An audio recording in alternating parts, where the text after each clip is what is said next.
সুস্থ একটা যদি বাদান অসুস্থ হয় তাহলে মানুষটাও অসুস্থ। ও আল্লাহর বান্দারা, একটা মানুষ পূর্ণাঙ্গ মানুষ যখন থাকে, সুস্থ মানুষ থাকে, সুস্থ মানুষের অবস্থায় একরকম, অসুস্থ মানুষের অবস্থায় একরকম।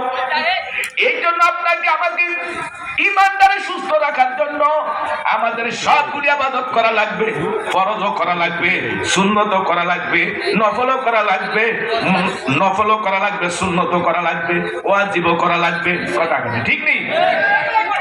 ফরজ ইবাদত গুলি এমন ইবাদত, ফরজ ইবাদত গুলি এমন ইবাদত, একটা মানুষ কিন্তু হাত না থাকলেও মানুষটা কষ্ট হয়, তারপরেও কিন্তু বাঁচে।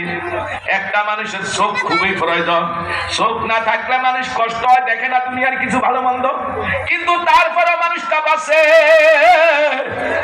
পাও না থাকলে মানুষ বাঁচা, হাঁটতে পারে না, চলতে পারে না, কষ্ট হয়, তারপরেও বাঁচে।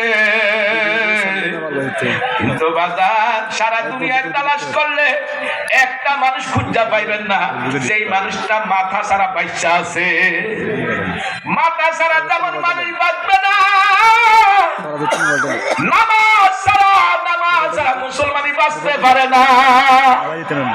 ও মুসলমানেরা, যারা নামাজ না পড়া বলো ঈমান ঠিক আছে, তোমার কথা ঠিক থাকলে তো আল্লাহর কথা ঠিক থাকে না, নবীর কথা তো ঠিক থাকে না। কথা কথা ঠিক না বে ঠিক?